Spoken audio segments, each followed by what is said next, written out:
सर्वप्रथम तो जय श्री कृष्ण। आज हम लोग जानेंगे जो राजा जन्मेजय हैं, जब उनका महान सर्पयज्ञ पूर्ण हो गया और महर्षि व्यास का उनके राज्यसभा में आगमन होता है और महर्षि व्यास के कहने पर ही वैशंपायन जी महाभारत की कथा महाराज जन्मेजय को सुनाना प्रारंभ करते हैं, क्योंकि जन्मेजय जी इसको जानना चाहते हैं। तो हम लोग आज इसको जानेंगे और पहले वो बताते हैं जो परशुराम है 21 बार इस पृथ्वी को क्षत्रियों से विहीन किए थे। तो इन सब चीज़ों को हम लोग जानेंगे। आप लोग बने रहिए। वीडियो बहुत छोटा है, इसको पूरा ही देखें। जितना हो उसके वीडियो को शेयर करें, लाइक करें, सब्सक्राइब भी करें। तो चलिए जानते हैं।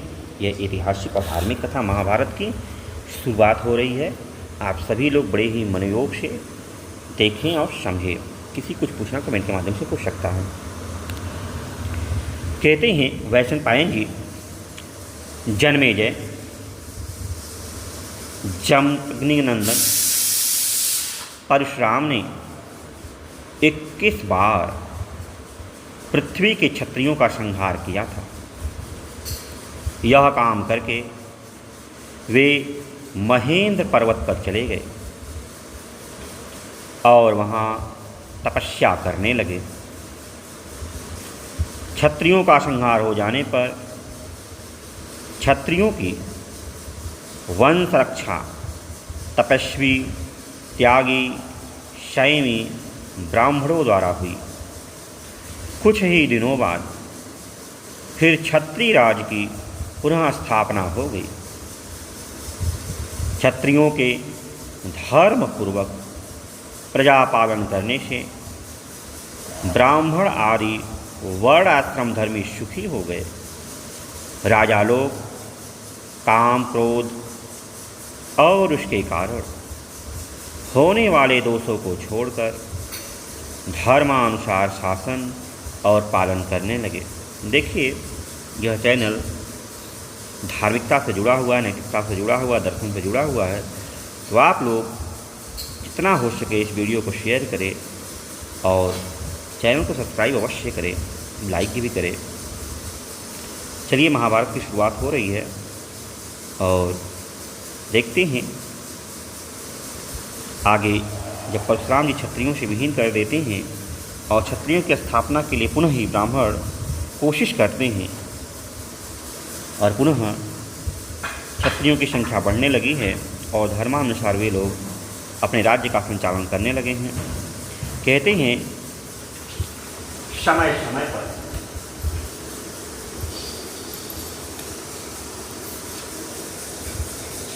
समय समय पर वर्षा होती, बचपन में कोई भी नहीं मरता और युवावस्था के पहले लोगों को स्त्री संसर्ग का ज्ञान न होता।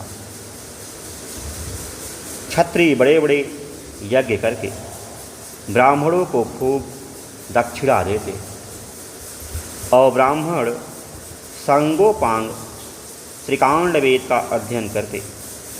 उस समय कोई धन लेकर शास्त्रों का अध्यापन नहीं करता था और न शूद्रों की सन्निधि में वेदों का उच्चारण ही करता था।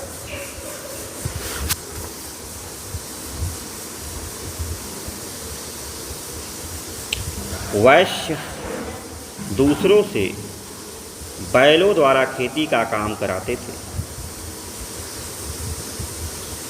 स्वयं उनके कंधे पर जुआ नहीं रखते थे। तक कमज़ोर हो जाने पर भी घास, चारा आदि से उनका पालन करते रहते थे। बछड़े जब तक और कुछ नहीं खाने लगते थे तब तक गौएं नहीं दूही जाती थी। व्यापारी तौलने जोखने में बेईमानी नहीं करते। सभी लोग अपने वर्ण और आश्रम आदि के अधिकार अनुसार अपना अपना काम करते थे। धर्म हानि का तो कोई प्रसंग ही नहीं आता था। गौओं और स्त्रियों को उचित समय पर ही बच्चे होते थे। यहाँ तक कि लता और वृक्ष भी ऋतुकाल में ही फलते फूलते थे। उस समय सतयुग था।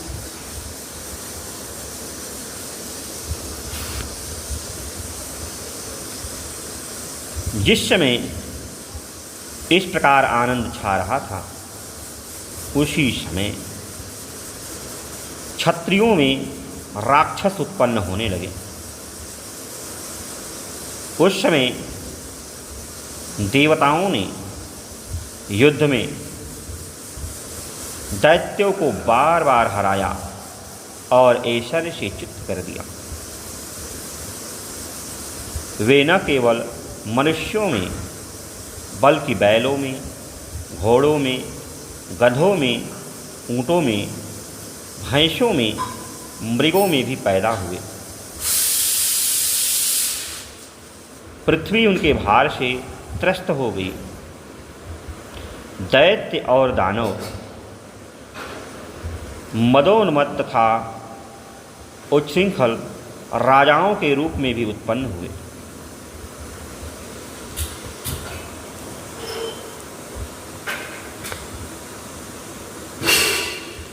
उन्होंने तरह तरह के रूप धारण करके पृथ्वी को भर दिया और सारी प्रजा को सताने लगे।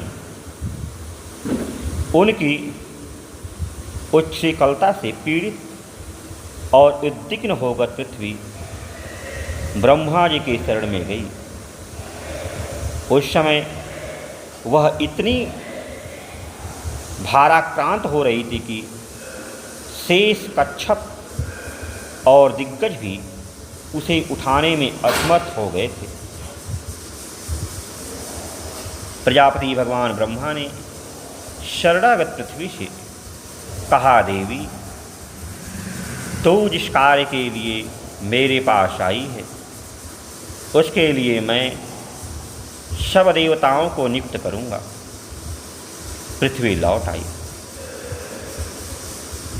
ब्रह्मा जी ने देवताओं को आज्ञा दी कि तुम लोग पृथ्वी का भार उतारने के लिए अपने अपने अंशों से अलग अलग पृथ्वी पर अवतार लो। इसके बाद गंधर्व और अप्सराओं को भी बुलाकर कहा, तुम लोग भी स्वेच्छानुसार अपने अपने अंश से जन्म लो। सब देवताओं ब्रह्मा जी के सत्य हितकारी और प्रयोजनानुकूल वचन को स्वीकार किया। इसके बाद सबने शत्रुनाशक भगवान नारायण के पास जाने के लिए वैकुंठ की यात्रा की। वे प्रभु अपने कर कमलों में चक्र और गदा रखते थे। उनके वस्त्र पीले हैं, शरीर की कांति नीली है। उनका वक्षस्थल ऊंचा और नेत्र बड़े मोहक। उनके वक्षस्थल पर श्रीवस्त्र का चिन्ह है। वे सर्वशक्तिमान तथा सबके स्वामी हैं। सभी देवता उनकी पूजा करते हैं। इंद्र ने उनसे प्रार्थना की कि आप पृथ्वी का भार उतारने के लिए अंशावतार ग्रहण कीजिए। भगवान ने तथास्तु कहकर स्वीकार किया। इंद्र ने भगवान विष्णु से अवतार ग्रहण करने के संबंध में परामर्श किया। तदनुसार देवताओं को आज्ञा दी और फिर वैकुंठ से चले आए। अब देवता लोग प्रजा के कल्याण और राक्षसों के विनाश के लिए क्रमशः पृथ्वी पर अवतीर्ण होने लगे। वे स्वेच्छानुसार ब्रह्मर्षियों अथवा राजर्षियों के वंश में जन्म लेकर मनुष्य भोजी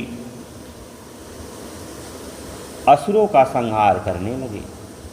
वे बचपन से ही इतने बलवान थे कि असुरगण उनका बाल भी बांका नहीं कर सकते थे। तो देखिए, प्रारंभ में ही वैशंपायन जी ने बताया कि सतयुग है लेकिन राक्षसों की उत्पत्ति हो चुकी है। ये महाभारत काल के प्रथम प्रसंग हैं जिसको आप लोगों ने यहाँ सुना, और महाभारत की अगली कथा को किसी अन्य दिन। तो ठीक है, आज के इतना ही। तो किसी दिन मिलते हैं, तब तक के लिए जय श्री कृष्ण, जय श्री कृष्ण।